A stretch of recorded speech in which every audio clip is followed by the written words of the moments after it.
What happened to Jesus when he came to Nazareth?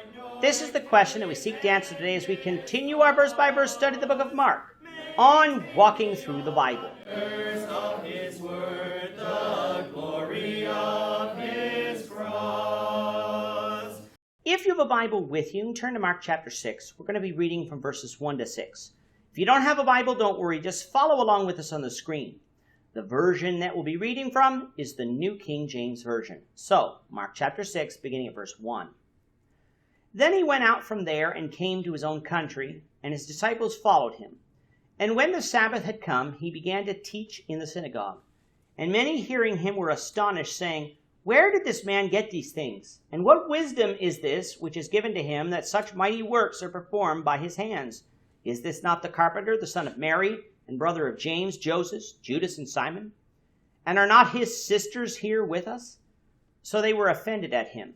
But Jesus said to them, A prophet is not without honor, except in his own country, among his own relatives, and in his own house.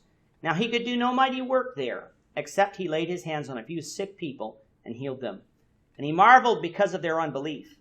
Then he went about the villages in a circuit, teaching. In today's episode, we have a story that we covered in Matthew 13, verses 53 to 58. In Matthew's account, it is said that he came to Nazareth after finishing his parables. This is true, for we know that the parables spoken of in Matthew 13 were also discussed in Mark 4, events that have obviously happened before Mark 6. However, since Matthew presents his biography of Jesus in themes, simply stating that Jesus came to Nazareth after speaking these parables doesn't give us a time period. Add to that the fact that many of the events in between Mark 4 and Mark 6 were discussed in Matthew before Matthew 13, and you'll see why Matthew doesn't seek to give us firm chronological markers. Regardless, though, there is no contradiction, for both Matthew and Mark are correct. Verse 1 of Mark 6 tells us that he went out from there and came to his own country. Now, technically, Jesus had been in his own country all of the time, for what we read of in chapter 5 took place in Galilee, probably not too far from the Sea of Galilee. And Jesus was, of course, a Galilean. However, in this case, his own country would mean the area surrounding Nazareth, the specific town where Jesus grew up. How do we know? Because of the familiarity that the people who listened to Jesus had concerning his family. Those who were in Capernaum or Bethsaida wouldn't have had such an intimate knowledge. So it can be concluded that we're in Nazareth here. While in Nazareth, we have Jesus going to teach the people in the synagogue on the Sabbath.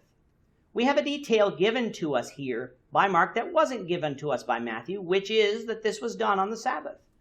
Such would certainly make sense because many of the Jews would be found in the synagogues on the Sabbath, worshiping God and reading the Old Testament scriptures.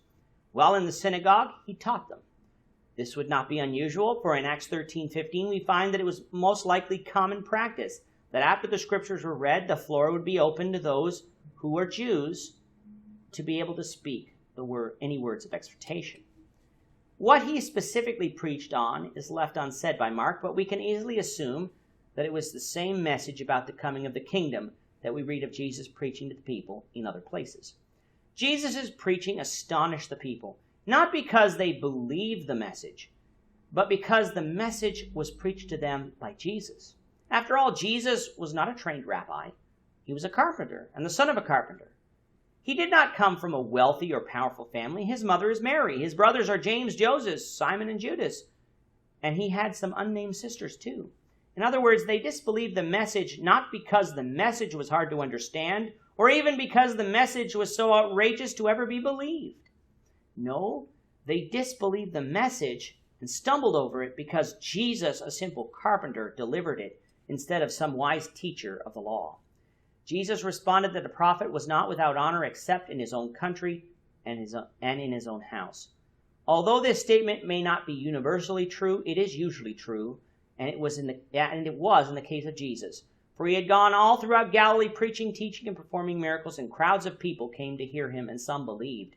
Yet here in Nazareth, the people who should have had an advantage because they actually knew who Jesus was and would therefore not have had to wonder if they could trust him or not, they rejected Jesus because they knew who he was. The same thing could happen today. When congregations are looking for preachers, they may be reluctant to choose someone who had grown up from among them, instead of choosing someone with a better reputation or more experience. Now, I'm not saying that all such choices are wrong, but they illustrate the principle that Jesus is teaching, which is that oftentimes preachers and teachers get more respect by those who didn't know them growing up than from those who did, even if the message that both people taught was the same. The people of Nazareth disbelieved the message of Jesus, which is why Jesus didn't do many miracles among them.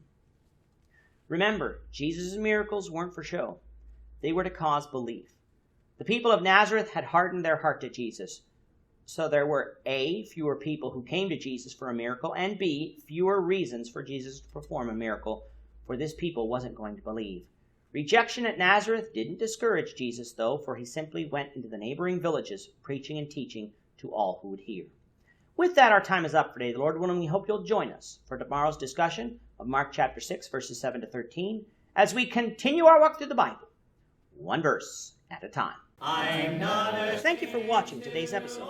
We hope that you found it edifying and ask that you not only subscribe to our channel and podcast, but that you like and share this episode among your friends so that the saving gospel of Jesus Christ can go out to the whole world.